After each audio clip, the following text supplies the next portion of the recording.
আল্লাহর নবীর জামানাতে একজন মহিলা বা একজন সাহাবী আল্লাহর রাসূলকে প্রশ্ন করেছেন। কি প্রশ্ন করেছেন? আইয়ুন নিসাই খায়র। সেই সাহাবী আল্লাহর রাসূলকে প্রশ্ন করছেন, আল্লাহর নবী গো, জমিনের উপরে আকাশের তলাতে কোন মহিলাটা ভালো, কোন মহিলাটা হলো উত্তম, কোন মহিলাটা হলো ভালো, মহিলারা কোন এমন আমল করবে, মহিলারা কোন এমন নেকি করবে, সে আমলটার কারণে আল্লাহ তাবারাক ওয়া তাআলা তাদেরকে ভালোবাসবেন। আল্লাহ নবীকে একটু দয়া করে বলেন তো, জমিনের উপরে কোন মহিলাটা সব থেকে ভালো? এই আমার মায়েরা খালারা, ভালো করে হাদিসটা শুনবেন। আল্লাহ রাসূল জমিনের উপরে কোন মহিলাটা সব থেকে ভালো? আল্লাহ রাসূল সাল্লাল্লাহু আলাইহি ওয়াসাল্লাম বলেছেন, এ আমার মায়েরা খালারা শুনেন, ফাতেমা নাম ভালো তা বলেননি, জায়েদা নাম ভালো তা বলেননি, যার নাম খালেদা সে ভালো, যার নাম আলেমা সে ভালো, যার নাম আদরি সে ভালো, যার নাম অমুক সে ভালো, এই কথা নবী বলেননি। আল্লাহ রাসূল বলেছেন, মহিলা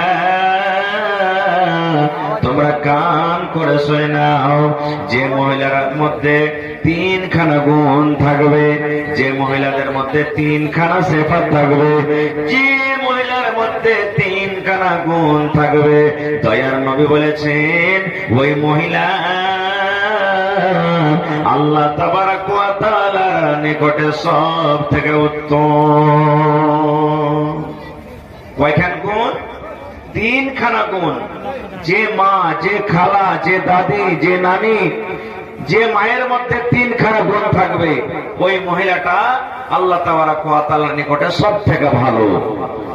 এক নম্বর গুণ গে মা, নবী বলেছেন, মহিলারে যখন তোমার স্বামী বাড়িতে ঢুকবে, বাজার থেকে, হাট থেকে, মাঠ থেকে, দোকান থেকে, চাকরি করে, স্কুল কলেজ থেকে, যে কোনো কাজ করে যখন তোমার স্বামী বাড়িতে ঢুকবে মহিলা,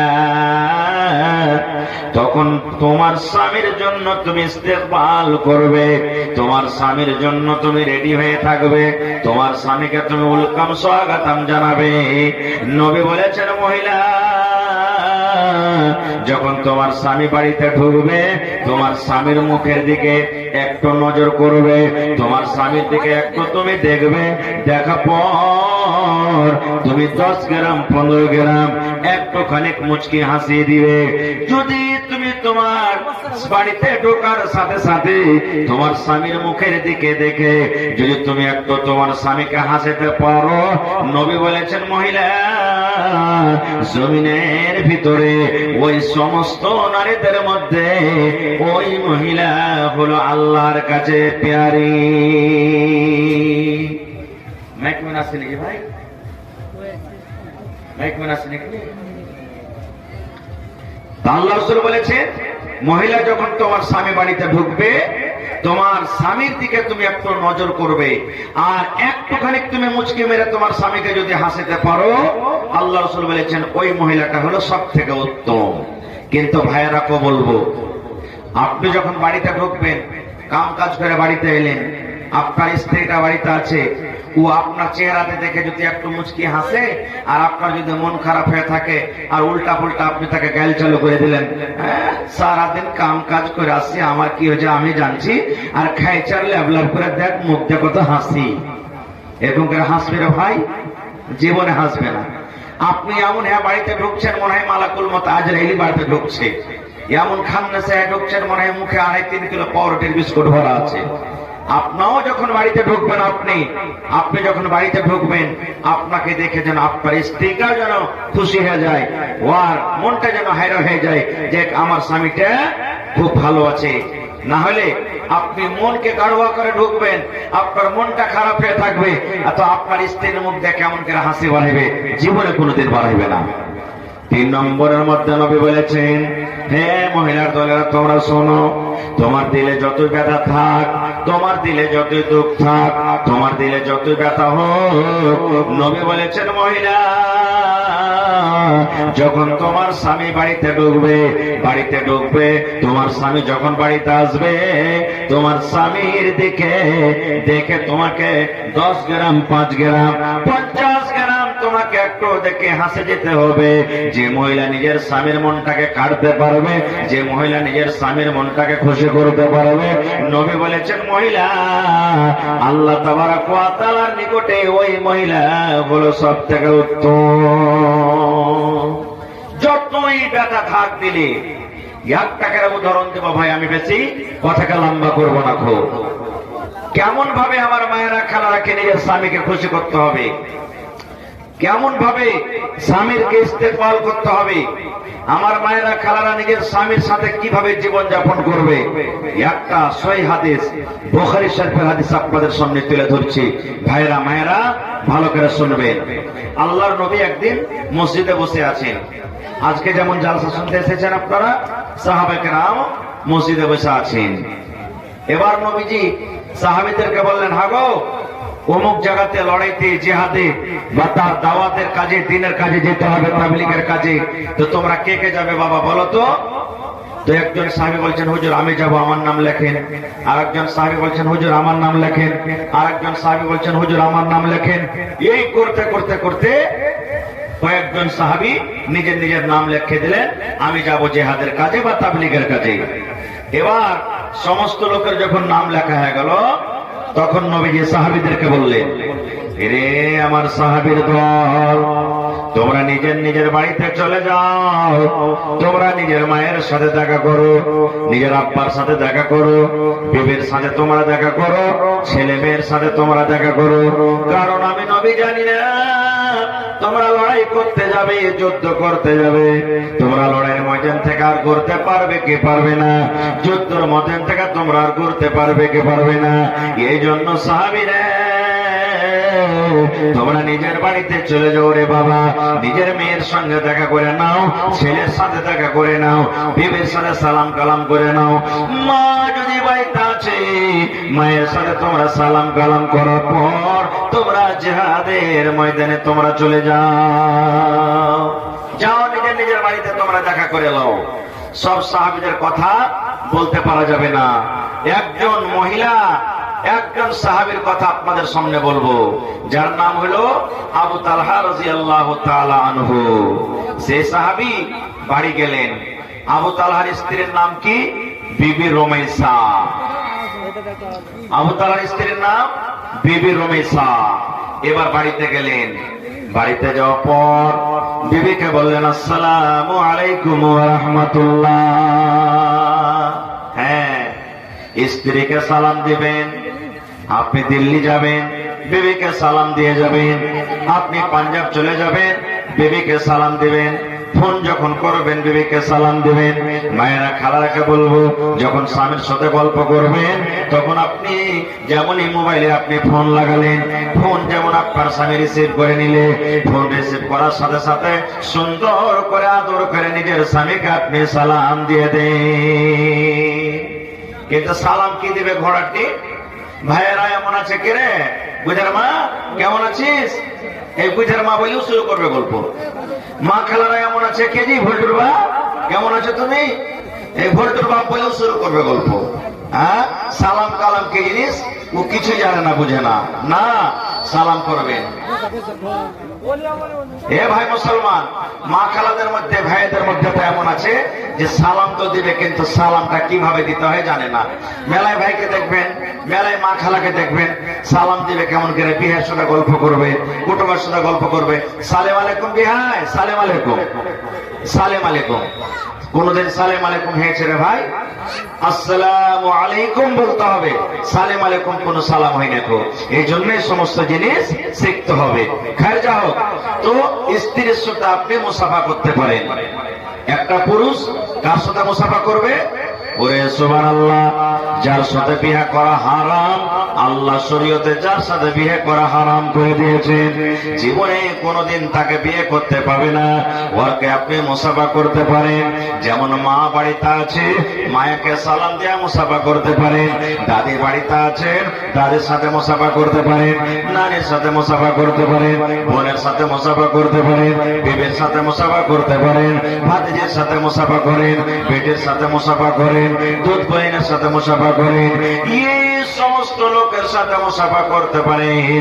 কিন্তু চাচাতো বোনের সাথে মুসাফা করা চলবে না, মামাতো বোনের সাথে মুসাফা করা চলবে না, ভাবের সাথে মুসাফা করা চলবে না, কাকাতো বোনের সাথে মুসাফা করা চলবে না, মামাতো বোনের সাথে মুসাফা করা চলবে না, খালাতো বোনের সাথে মুসাফা করা চলবে না। যার সাথে আল্লাহ তাবারক ওয়া তাআলা বিয়ে করা হালাল করে দিয়েছেন, তাদের সাথে কিন্তু মুসাফা করা চলবে না। কিন্তু এখন উল্টে হওয়া হয়েছে নাকি জি ভাই? যার সাথে মুসাফা করতে হয় ওর সাথে করি না, আর যার সাথে করতে হয় না ওর সাথে আমরা মুসাফা করি। খায়ের যা হোক, তো আবু তালহা রাদিয়াল্লাহু তাআলা আনহু লড়াই করতে যাবেন, বিদেশে যাবেন, দাওয়াতের কাজে যাবেন। বাড়ি গেলেন, বাড়িতে যাওয়ার পর বিবিকে সালাম দিচ্ছেন, আসসালামু আলাইকুম ওয়া রাহমাতুল্লাহ। বিবি বলছেন ওয়ালাইকুম আসসালাম ওয়া রাহমাতুল্লাহি ওয়া বারাকাতুহু। এবার আবু তালহা বললেন, বিবি রে, আমি জিহাদের মাঠে চলে গেলাম, আমি যুদ্ধের মাঠে চলে গেলাম, আমি দাওয়াতের কাজে চলে গেলাম। বিবি রে, জানি না জীবনে আর বাড়ি ঘুরতে পারবো কি পারবো না, আর আমার বাড়িতে আসা হবে কি হবে না, আর তোমার সাথে দেখা করা হবে কি হবে না জানি না। তোমার সাথে আমি এতদিন জীবন কাটলাম, একসাথে আমরা উঠা বসা করলাম, একসাথে আমরা চলাফেরা করলাম। বিবি রে, চলাফেরাতে উঠা বসাতে যদি আমাদের দ্বারাতে কোনো ভুল হয়ে থাকে, গুনাহ হয়ে থাকে, তুমি আমাকে স্বামী হিসাবে মাফ করে দাও।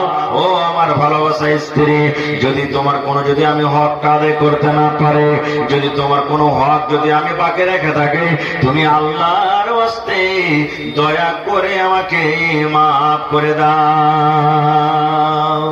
সালাম কালাম হয়ে গেল। এইবার আবু তালহার একটা বাচ্চা ছিল, যে ছেলেটার নাম হলো কি উমাইর, 7-8 বছরকার ছেলে। আপনি দিল্লি, পাটনা, পাঞ্জাব যখন যাবেন, ছেলে যদি ছোট বাড়িতে থাকে ওকে আদর করবেন না জি ভাই? করবেন কি করবেন না? ছেলেটাকে কোলে নেবেন না? কোলে নেবেন।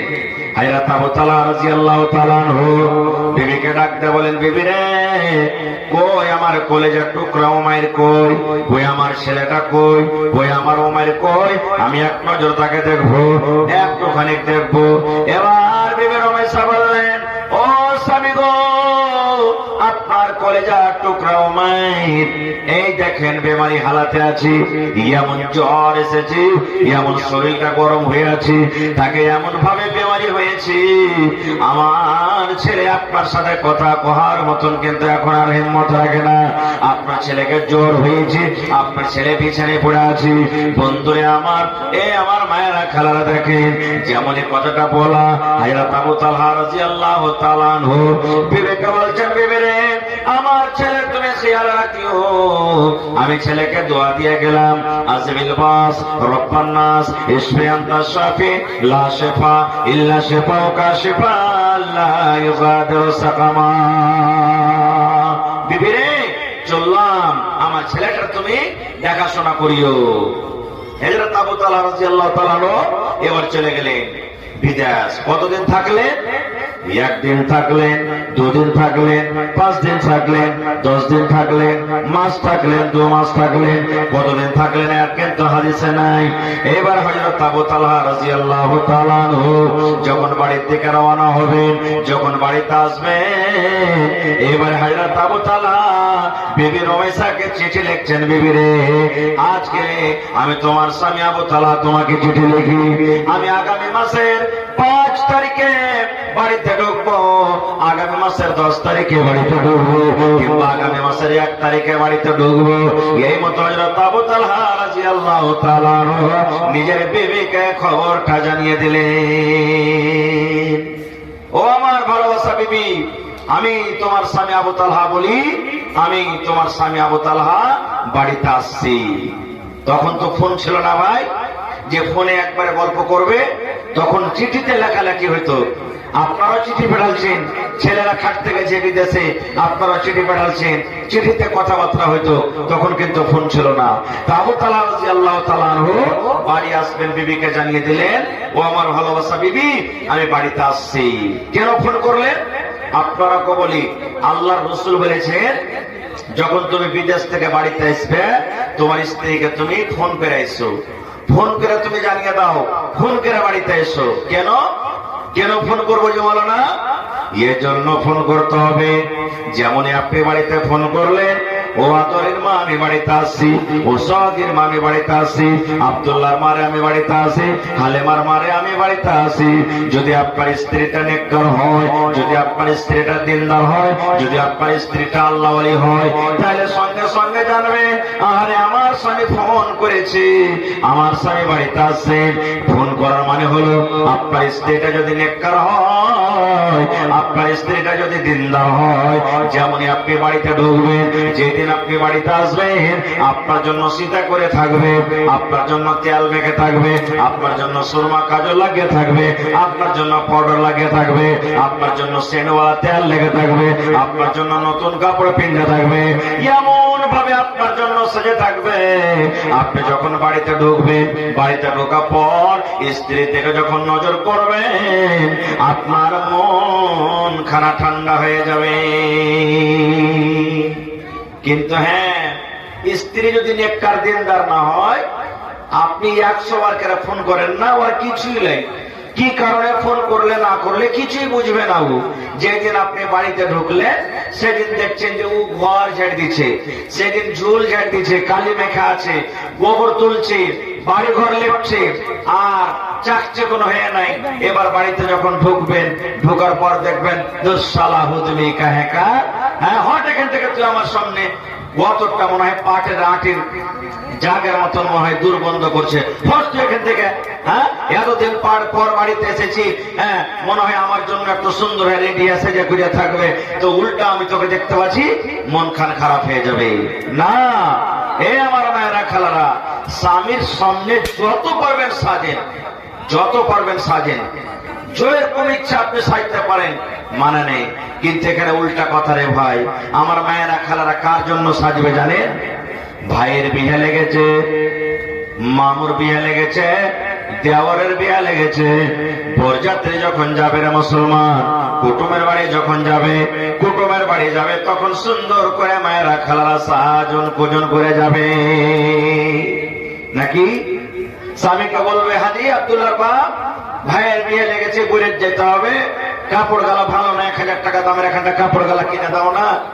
1000 টাকা দামের কাপড় পিন্ধে যাবে কুটুমের বাড়ি বাড়িতে, ওকে দেখাইতে যাবে, আর নিজের স্বামী যে ওকে কষ্ট করে কিনে দিলে ওর সামনে ছিঁড়ে মিড়ে গেলা পিন্ধে থাকবে, আইলে ছেলে থাকবে, ওর সামনে ভালো কাপড় পিন্ধে থাকবে না। খুব আল্লাহ রাসূল বলেছেন, মহিলারে তোমার স্বামীর জন্য তুমি সাজো, যত সাজতে পারবে তুমি সাজো। তোমার স্বামীর জন্য তুমি সুন্দরভাবে সুরমা লাগিয়ে রাখো, তোমার স্বামীর জন্য তুমি তেল সেন্টওয়ালা তেল লাগিয়ে রাখো, তোমার স্বামীর জন্য তুমি সিধা করে থাকো, তোমার স্বামীর জন্য শক্তি হিসাবে তুমি সুন্দর কাপড় পিন্ধে থাকো।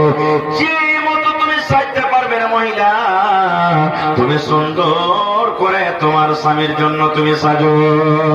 এ ভাই মুসলমান, শেষ কথা রে মুসলমান, হযরত আবু তালহা রাদিয়াল্লাহু তাআলা আনহু এবার বিবিকে বলছেন, বিবি রে, আমি তোর স্বামী আবু তালহা রে বিবি, আমি অমুক দিন তোমার বাড়িতে আসছি। এ আমার মুসলমান ভাইরা শুনেন, যেদিন হযরত আবু তালহা রাদিয়াল্লাহু তাআলা আনহু বাড়িতে আসবেন, যেদিন হযরত আবু তালহা রাদিয়াল্লাহু তাআলা আনহু বাড়িতে ঢুকবেন, আল্লাহ রাব্বুল আলামিনের লীলা দেখেন, আল্লাহ রাব্বুল আলামিনের কুদরত দেখেন।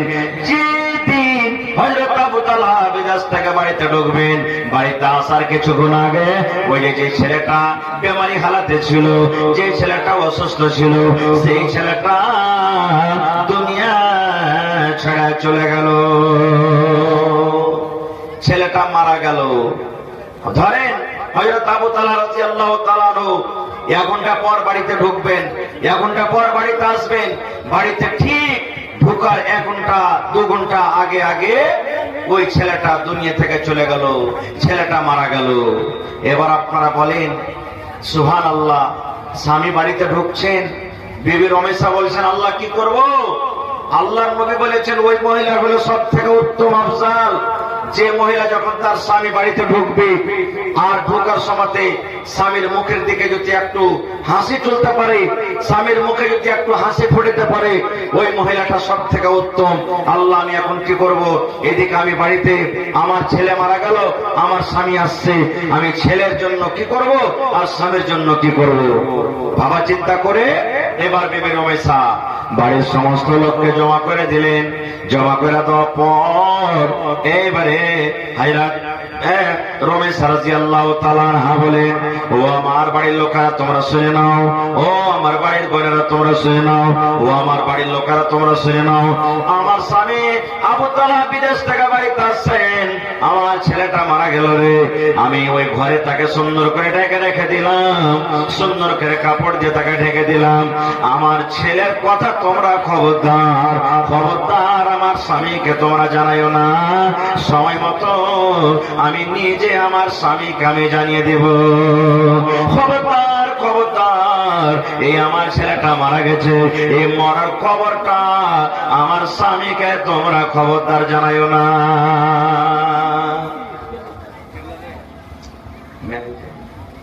ভাই আমার, এ মুসলমান ভাই, মৌসুম কেমন কেমন করছে ভাইরে। ইচ্ছা ছিল আজকে কিছু বলবো, কিন্তু একটা মজলিসের মন ভাঙ্গা, আর ওপর থেকে মৌসুমটাও কেমন কেমন করছে। ভাই ইনশাআল্লাহ আপনাদেরকে ওয়াজ শোনাবো, আর এখনো আছি। তবে ভাইরে এই এটা বারাত মাদ্রাসার জালসা নাকি একটা বেটি ছেলের মাদ্রাসার জালসা। মানুষেরা বলে বেটি ছেলেকে পড়ে গেলে কি করবি রে? বেটি ছেলে তো বিয়া শাদী হয়ে যাবে, পরের বাড়িতে চলে যাবে, গোবর তুলবে, ছাই তুলবে, বাড়ি ঘর ঝাড় দেবে। বেটি ছেলেকে পড়ে গেলে কি করবি? বেটি ছেলেকে পড়ে কোন বড় মানুষকে কবে হয়েছে? এটা ভুল কথা রে ভাই। একটা বেটা ছেলেকে পড়াইলেন, একটা লোককে পড়াইলেন। একটা বেটি ছেলেকে যদি পড়ান, একটা পরিবারকে আপনি পড়িয়ে দিলেন। কেন? একটা বেটা ছেলে মাঠে কামে কাজে চলে যাবেন, মাঠে দুনিয়াতে কামে কাজে চলে যাবেন, কিন্তু একটা মা বাড়িতে থাকবেন। মা বাড়িতে আছেন, ওই মায়ের পেট থেকে একটা দুটা তিনটা পাঁচটা সাতটা যে সন্তান হবে। মা যদি পড়ালেখা হয়, মা যদি দিনদার হয়, মা যদি নেককার হয়, ছেলেরা ভালো তারবিয়ত পাবে, ছেলেরা দিনের কথা শিখতে পারবে, ছেলেরা শরীয়তের কথা শিখতে পারবে। মা যদি দিনদার না হয়, ছেলেরা যদি শরীয়ত বিরোধী কাজ করে, তাহলে ওই মা কিন্তু তারাকে তালিম দিতে পারবে না। এই জন্য একটা মায়ের জন্য ছেলেরা হলো কি সর্বপ্রথম স্কুল, মাদ্রাসা, কলেজ, মাকতাব। একটা মাকে পড়ালেখা হইতে হবে। আমি সময় যদি পাই ইনশাআল্লাহ আপনাদের সামনে কথাটা রাখবো যে কোন ধরনের মেয়েকে আল্লাহ রাসূল বিয়ে করতে বলেছেন, আর ওই কথাটার পরে কিন্তু চলে আসবে যে একটা মেয়ে ছেলেকে সুবহানাল্লাহ পড়ালেখার দরকার আছে কিনা, একটা মেয়ে ছেলেকে তালিম দিতে হবে কি হবে না, ওইখানে কিন্তু আপনি জানতে পারবেন। তো ভাই মুসলমান, আজকে এই মাদ্রাসাটা ভাই এমনি চলবে না, খুব মাদ্রাসাতে খরচা আছে। আপনারা আমরা জানি যে আমাদের বাড়িতে যদি 5টা ছেলে মেয়ে আছে, প্রত্যেক দিন 200, 300, 400, 500 টাকা করে খরচ হয়। ভাই এই মাদ্রাসাটা যে চলছে, এই বারাত মাদ্রাসা একটা মুসলমানের জন্য খুব বড় নিয়ামত। আর এই মাদ্রাসা যদি আপনারা চালান, আর চালাইতে হবে, তাহলে আপনার মেয়েরা কিন্তু সুবহানাল্লাহ দিনদার, নেককার, আল্লাহওয়ালি হবে, দিন চিনতে পারবে, শরীয়ত বুঝবে, দিন বুঝবে। এই জন্য এই মাদ্রাসাতে কোনো সরকারি সহযোগিতা আসে না। আপনারা হলেন মাদ্রাসার সরকার, আপনাকে মাদ্রাসা চালাইতে হবে, আপনাকে দান করতে হবে। তো ভাই মুসলমান, এই মাদ্রাসার জন্য দেখে কোনো আল্লাহর বান্দা আজকে আছেন এমন এই মজলিসের মধ্যে একটা লোক 10,000 টাকা দান করতে পারবেন? এই বেটি ছেলের মাদ্রাসার জন্য দেখে কোন আল্লাহর বান্দা আছেন এমন কেউ 5,000 টাকা কেউ দান করতে পারবেন?